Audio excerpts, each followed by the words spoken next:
Está Marcel Clot con nosotros, nos acompaña aquí en Hora 20. Le agradecemos especialmente porque está súper resfriado, lo aclara y se le nota además, y hasta con fiebre en algún ratito atrás. Marcel, muchas gracias por acompañarnos. Gracias a ustedes por invitarme. Bueno, lo primero y lo que alcanza la voz también, el debate de ayer, punto alto, punto bajo. Bueno, en primer lugar yo creo que de debate no tuvo nada. Fue una exposición de sus páginas web. Cada candidato llevó su inicio de página web y lo relató ahí. No le vi en realidad ningún punto ni alto ni bajo porque fue bastante plano, no hubo ninguna confrontación, algunos guiños entre candidato y candidato. Así que yo la verdad de repente me quedé dormido, desperté, traté de resistir toda la película, digamos, pero no fue posible. Pero se pueden sacar lecciones para futuros debates o foros, si se quiere. Lo que pasa es que yo entiendo un debate cuando hay confrontación de ideas. Y de hecho tú viste ahí en el mismo debate que habían dos almas, por decirlo así.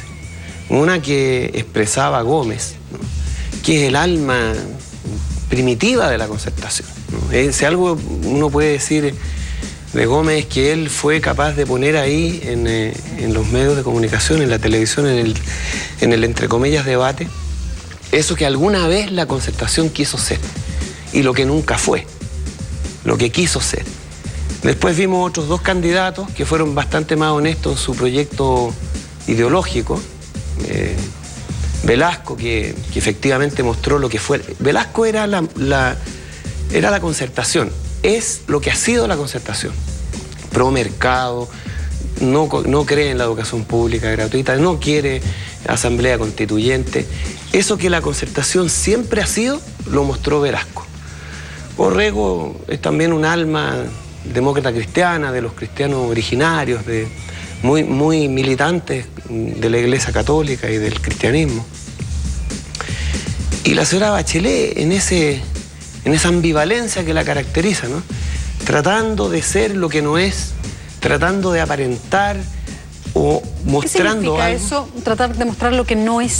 Claro, porque cuando tú le preguntas, ¿usted quiere asamblea constituyente?, hace un gran discurso sobre la importancia de la gente, habla de la señora, usa toda esa técnica muy de sensibilidad, pero al final, en resumidas cuentas, ella dice no a la asamblea constituyente.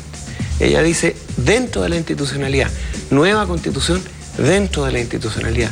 No planteó, no apoyó a uno de los más connotados intelectuales que tuvo ahí dentro de su equipo respecto a la Constitución, que planteaba la idea de un plebiscito y después un decreto para nombrar la Asamblea Constituyente. Atria, el académico Atria. Constitucionalista. Exactamente. De alguna manera no respaldó la postura de Atria. En materia de AFP planteó esto de la AFP, ella dijo, no, nosotros hicimos algo en beneficio de la gente, pero finalmente ella mostró, ella es esa imagen de la Concertación que siempre nos han mostrado, ¿no? Una Concertación que dice que va en beneficio de la gente, pero que en estricto rigor no cuestiona el modelo, no pretende cambiar el modelo, no tiene ningún interés en terminar con el lucro en la educación, ni terminar con los sistemas de pago de la educación, ni terminar con la AFP, ni tampoco una constitución. Y a mí me parece muy grave porque finalmente ninguno de los candidatos ayer plantearon lo de la constitución. Y yo creo que alguna vez en Chile hay que tener presente que toda democracia, toda ley, todo cuerpo jurídico tiene un poder anterior, se fundamenta en lo que se entiende como el poder constituyente, lo que lo constituye, lo que lo hace. Marcel. Y es la comunidad, es la sociedad, el poder de la sociedad que constituye la regla, constituye la norma, constituye la Constitución, valga la redundancia. Y en Chile lo que nos ha constituido como comunidad no es el principio fundamental de la soberanía popular, sino que la voluntad de 7 señores, aristócratas, hombres todos, pertenecientes a lo más aristocrático, a lo más conservador de la Iglesia Católica.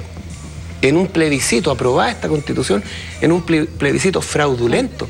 Marcel, entonces, ese es el fundamento de nuestra convivencia. Quería aterrizar ese mismo tema. Usted era uno de los candidatos, José Antonio Gómez, y él fue el único que directamente dijo sí, Asamblea Constituyente. ¿Ve coincidencia con parte de lo que propone o que se alcanzó a conocer ayer de lo que propone este candidato, José Antonio Gómez? Es que mira, lo que pasa es que en el papel podemos coincidir en muchas cosas. En lo que no coincidimos es con una historia. En muchos foros, a mí los estudiantes me preguntan, ¿por qué tenemos que creerle a usted? Y yo les pregunto y les digo, ¿no? Cuando Eduardo Frei Montalva presentó su proyecto de reforma agraria, sindicalización campesina, chilenización del cobre, nadie le preguntó a Frei Montalva si iba a cumplir o no su programa. Frei Montalva lo cumplió. Cuando Salvador Allende se presentó como candidato, nadie le cuestionó, nadie le preguntó, oiga, ¿usted va a hacer la nacionalización del cobre? ¿Usted va a terminar con va a completar la reforma agraria? Bueno, nadie le cuestionó. ¿Por qué? ¿Usted no creyó lo que se dijo ayer? En absoluto, porque finalmente los proyectos políticos anterior a la dictadura militar y anterior a lo que hoy día hemos tenido, eran proyectos que se construían en una historia de lucha, de convicción, de lealtad. El proyecto de Salvador Allende fue un proyecto de lealtades construidas con los trabajadores, los campesinos, el mundo olvidado, los sin nombre, las grandes mayorías que nunca habían sido parte del proceso político en Chile. De ahí emerge ese proyecto, lo mismo que el de Frei Montalva y sus sectores más clase media, tenían raíces. Eran proyectos políticos arraigados, encarnados. La Concertación no tiene un proyecto encarnado, no tiene un proyecto arraigado. Lo cambia en función del mercado político, de las encuestas de opinión. Y eso es lo que hemos visto en la señora Bachelet. Marcel. Sin principios. La señora Bachelet se mostró como un político, una política. Sin principios. Hoy día dice esto, ayer dice otra cosa, gobierna de una manera, es candidata de la otra. Entonces uno dice, ¿dónde están los principios? ¿Dónde están las convicciones?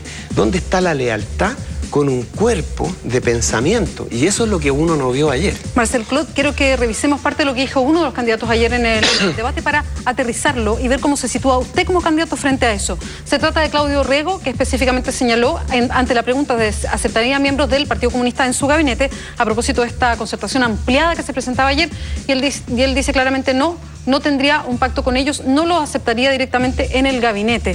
Yo le quiero preguntar, usted si llega a la presidencia, ¿con quién gobernaría? ¿Elegiría nombres de gente que está hoy día militando en alguno de los partidos, alguno de los que se conocen, los traería a trabajar con usted en el gabinete? ¿De los que están actualmente en los partidos políticos? ¿Por ejemplo? No, yo creo que no. O sea, de los partidos políticos de la Concertación, a ninguno, absolutamente a ninguno.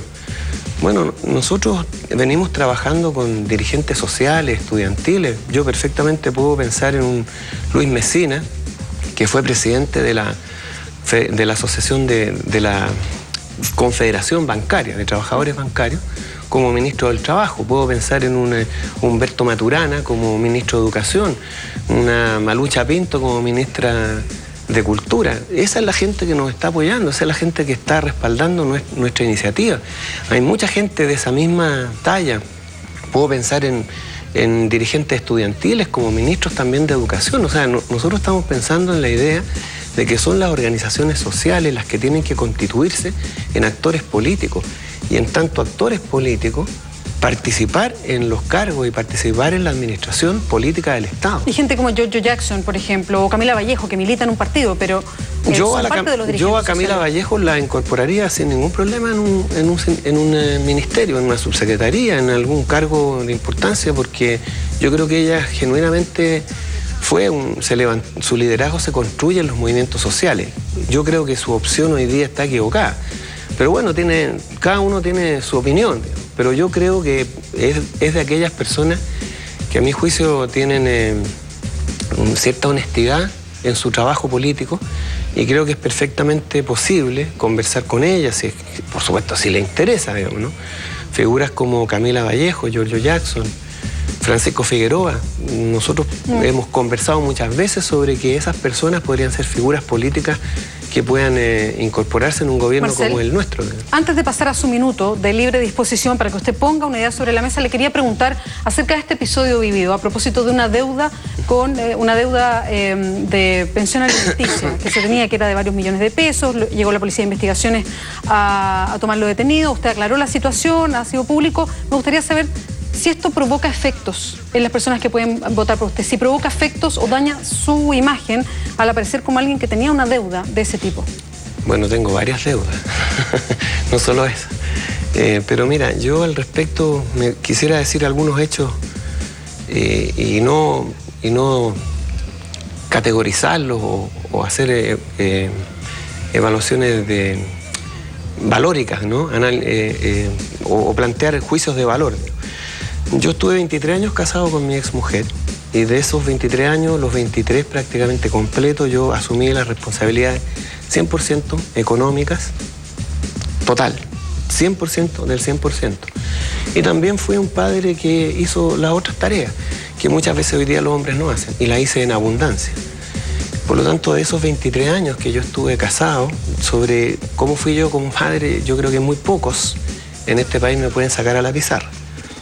Respecto a los últimos 4 años que estamos separados, de las 4 obligaciones que tienen los padres, vivienda, salud, educación y alimentación, 2 han sido mi responsabilidad 100%, vivienda y salud. Y de las otras, los tribunales me impusieron condiciones excesivas. No nos olvidemos que la pensión la responsabilidad sobre los hijos no es solo del padre. Y en los últimos 2 años yo no he tenido los ingresos que los tribunales me exigieron, que son excesivos. Y he tenido dificultades para pagarlo. Pero al momento en que la PDI fue a mi casa estaba todo pagado. Lo que no estaba pagado era una deuda que yo tenía con mi hija que vive conmigo. Y por lo tanto no es mi obligación pagar la pensión con una hija que vive conmigo, si yo la estoy manteniendo. Y ella me condonó esa deuda. Pero como esa deuda no había sido aún tramitada en los tribunales, la orden de detención... ¿Y esto le afectará a usted? Obviamente que afecta, o sea, no solamente me afecta en lo político, que es lo que menos me importa, digamos. O sea, lo que sí me complicó mucho fue la situación de mi hija, digamos, que la dejó bastante complicada. Que es una carta pública. Sí, la dejó muy complicada porque además estas cosas son muy dolorosas, ¿no? El divorcio con mi mujer no fue fácil, fue una cosa muy compleja, muy complicada, que dañó mucho a nuestros hijos. Y me pareció pésimo, de mal gusto, que Canal 13 y los medios de comunicación hicieran de esto farándula. Yo creo que hay que tener cuidado con eso, porque el daño que se hace a personas, en realidad el otro daño no me importa tanto, pero ese día yo me dediqué a estar con ella para que saliera relativamente bien parada de esa situación. Marcel Clot tiene 1 minuto de libre disposición para que instale un tema nuevamente. Bueno, lo que nosotros y nosotras hemos planteado en esta candidatura es la refundación de Chile. Este país no admite más arreglines, cambios, pequeñas modificaciones. Aquí hay que cambiar la Constitución. No es posible arreglarla. Aquí hay que terminar con el sistema de la AFP, que es un robo institucionalizado. Instalar el derecho a la educación público y gratuito. Instalar el derecho a la salud. Nosotros hemos planteado que esto tiene que ser no en el marco institucional, como plantea la concertación. Tiene que ser más allá del marco institucional, porque el marco institucional actual, la Constitución, no lo permite. Nosotros hemos planteado convocar al pueblo de Chile a un plebiscito para que se pronuncie si quiere o no una nueva Constitución sobre la base de una asamblea constituyente de elección popular y directa. Con esa aprobación del pueblo de Chile, nosotros vamos a convocar a una asamblea constituyente. Vamos a poner en marcha el proceso constituyente, el poder constituyente, porque en toda democracia, en toda organización, lo central y lo fundamental es el poder general, el poder de la ciudadanía, el poder constituyente. Y a eso nosotros hemos convocado y por eso hemos dicho, nuestra lealtad está con la voluntad popular y no con la clase dirigente. Muchas gracias. Marcel Clot, muchas gracias por estar esta noche nuevamente. Bueno, gracias. Cuídese del